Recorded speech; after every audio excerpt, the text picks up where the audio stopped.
अस्सलाम वालेकुम वीवर्स, माहा कुक्स में आपको खुशामदीद। वीवर्स, आज हम अपनी किचन में बना रहे हैं बहुत ही मज़ेदार किस्म की बर्फ़ी की रेसिपी मैं आपके साथ शेयर कर रही हूँ। घर में किस तरह बनाई जाती है, बहुत कम इंग्रेडिएंट्स को यूज़ करते हुए एक या दो चीज़ों के साथ हम इसको बनाएंगे तो बहुत ही मज़े की ये बनती है। तो आपने इसे घर पे ज़रूर ट्राई करना है और मुझे अपना फ़ीडबैक ज़रूर देना है कि आपको आज की ये रेसिपी कैसी लगी। तो चलें करते हैं वीडियो को फटाफट से स्टार्ट।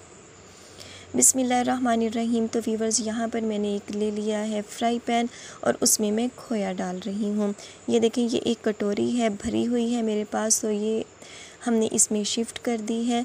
तमाम हमने जो साइडों पर लगा हुआ था खोया वो भी उतार लिया है। और इसके बाद ये है मेरे पास चीनी। ये हाफ़ कप से थोड़ी सी ज़्यादा है, पौना कप भी पूरा नहीं है। तो आप अपने टेस्ट के मुताबिक इसे शामिल कर सकते हैं। चीनी को कम या ज़्यादा 1 कप भी यूज़ कर सकते हैं।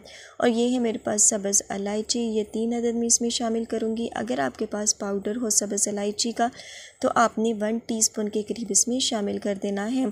तो तीनों को सब्ज़ इलायचियों को तोड़कर मैंने इसमें शामिल कर दिया। फ्लेम हमारा मीडियम से स्लो है, ज़ीरो आंच पर मैं इसको बना रही हूँ।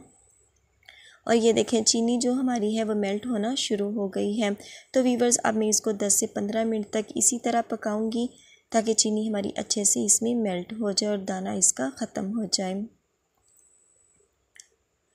तो वीवर्स, ये देखें, तकरीबन 10 से 12 मिनट हो चुके हैं। तो अब इसमें मैं घी शामिल कर रही हूँ। आप यहाँ पर देसी घी का भी यूज़ कर सकते हैं, लेकिन प्लीज़ ऑयल को यूज़ मत कीजिएगा वरना उसका टेस्ट वो है ख़राब हो जाएगा। तो ऑयल यूज़ करने के बाद ये देखें, ये इस कंडीशन में आ चुकी है। तकरीबन 15 से 20 मिनट हो चुके हैं इसको पकते हुए और इसकी जो चीनी है वो अच्छी तरह से मेल्ट हो चुकी है। और वीवर्स, ये देखिए, इसमें बबल्स आना शुरू हो चुके हैं, यानी ये पकने के करीब है। लेकिन अभी हम इसमें 5 मिनट और लगाएंगे। तो हाथ की हथेली पर हमने थोड़ा सा लिया है और ये देखें, ये दाना बन चुका है, यानी जो हमारी चीनी है वो बर्फ़ी है सॉरी, वो पक चुकी है। तो अब इसको मैंने नीचे उतार लिया है और ये देखिए, इसको हमने इसी तरह नहीं छोड़ देना, बल्कि इसको चम्मच की मदद से इस तरह मैश करते हुए और फैला के दबा के मैं इसको मैश कर रही हूँ। और इसी तरह हमने इसको ठंडा कर लेना है। तो वीवर्स, यहाँ पर 6 से 7 मिनट लगेंगे इसको, ये जल्दी से ठंडी नहीं होगी। तो इसी तरह मुसलसल करते हुए मैंने इसको ठंडा करना है।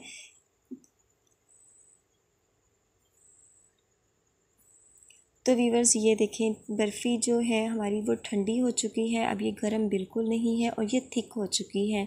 तो अब यहाँ पर हमने एक सांचा ले लिया है, मेरे पास एक बॉक्स था जिसे आप टिफ़िन बॉक्स भी कह सकते हैं, और उसके अंदर मैं इस तरह ये बर्फ़ी को निकाल रही हूँ।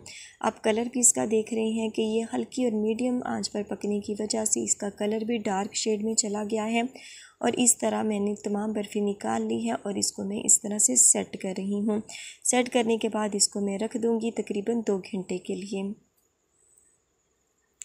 तो वीवर्स, अभी यहाँ पर तकरीबन 1 घंटा ही हुआ है इसको पड़े हुए और इसको मैं इस तरह निकाल कर दिखा रही हूँ आपको कि ये किस तरह की बनी है।